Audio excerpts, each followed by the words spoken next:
course, Longmeadow is set in the middle of the countryside, but most people garden in towns and cities. And in Bedminster, in Bristol, there are people doing wonderful things for wildlife in their gardens and sharing it with others, as every year they have their Secret Gardens Trail.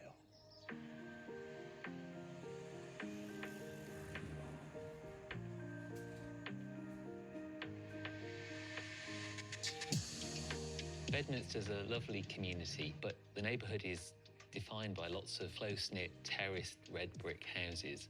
So there isn't a lot of green space, there aren't many street trees, and the gardens are really small. We set up the Bedminster Secret Gardens Open Trail to try and make the neighbourhood greener and more pleasant for everybody. So the Secret Gardens Trail started in 2009 when a few of us got together and decided to open our gardens for the public. There were just 9 of us that opened that first year. We've now got nearly 30 gardens. It's amazing when you go through a gate sometimes and have no idea what's on the other side of it, and can really be blown away by what people have done in a small garden.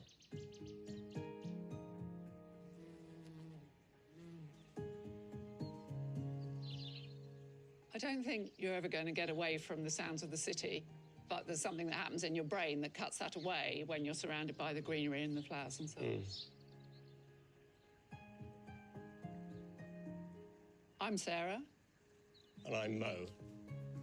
We've lived here for, I think, about 38 years. A long time. Yeah.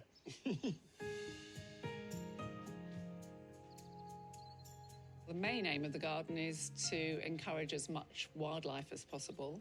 We get a fantastic range of birds coming into the garden. In a small garden, I would say one of the most important things if you're trying to encourage birds is create cover. And one of the first things that you can do in these terraced back gardens is put in climbers along all your boundaries. One of the very first things we did was plant that ivy, and if you look at the size of the trunk, you can realise why maybe people choose not to plant ivy, but clearly it's a habitat for insects, it's cover for birds. It's cover, but it's also food source. They need feeding, a variety of food so that you're attracting a different sort of birds. And water, even in the winter, you need to make sure they're able to access water. So we installed a really nice pond last year.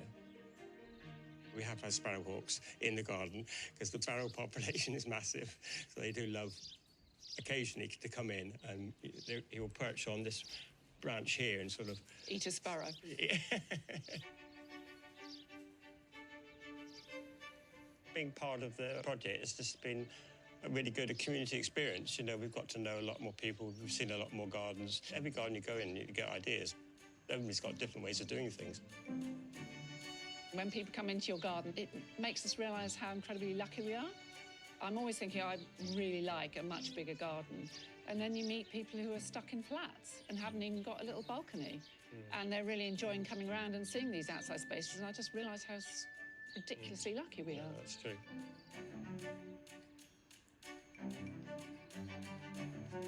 I think there's a bit of nosiness in each of us, and that's one of the great things about Secret Gardens, is you get to peek behind the gates and see what's going on the other side of the wall. And it's just extraordinary what people do, even when they're constrained with the tiniest of spaces.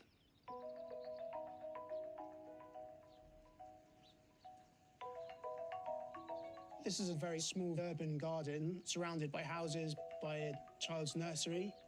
It's quite nice to get some privacy. I'm Mark Pyack, and this is my Jurassic-themed miniature tropical garden.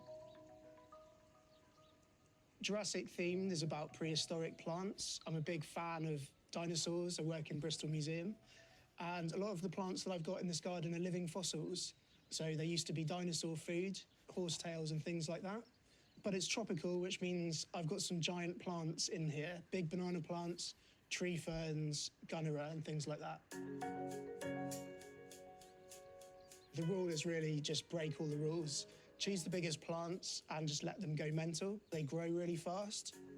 The trick that I found is to give them big pots. I bought some massive pots. They didn't actually fit through the door when they arrived, so I had to turn them on their side. But they're out here now and the plants are loving it. This is my tree fern. I've had it about 11 years now, and in that time it's developed at least a foot of trunk, and you can see it's grown to fill the entire width of the garden. Here it's a microclimate, so I don't have to wrap it up. It's just fine all year round. My banana plants, I do have to wrap them up because the stems can rot down a bit. But no, he's fine.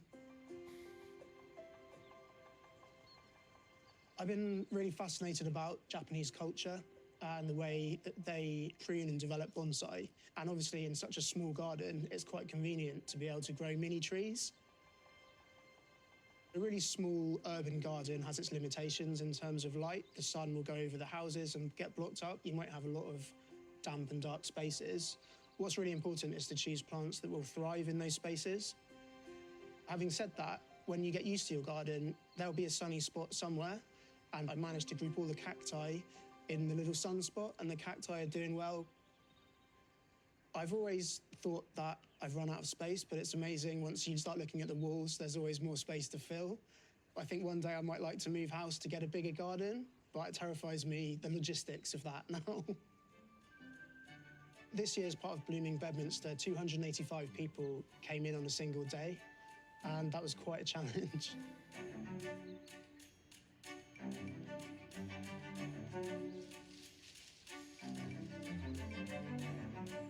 My name's Matthew Symonds, and my garden is a small city garden that's really about the size of a yard, but it's quite sunken because our house is on a hill, so you actually step down into our garden.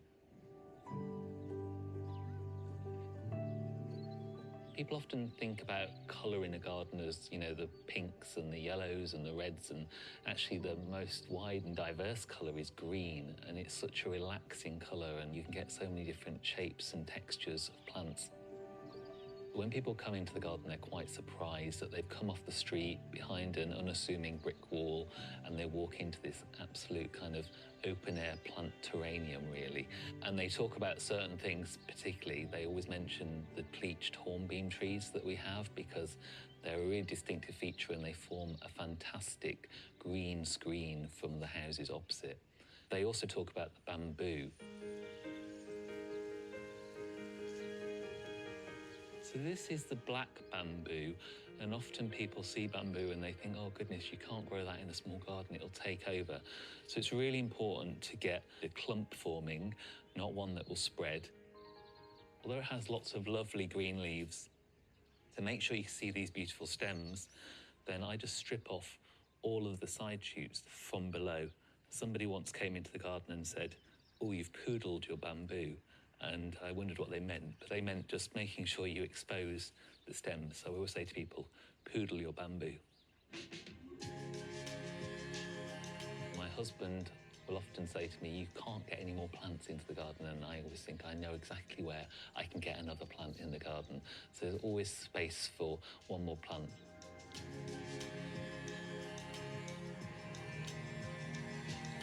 One of the best things about Secret Gardens is that it's a real sense of community, and it's wonderful that people can see real gardens that they can relate to, that are small, and they can take ideas away and be inspired and lead them to hopefully transform their gardens and maybe open theirs in future.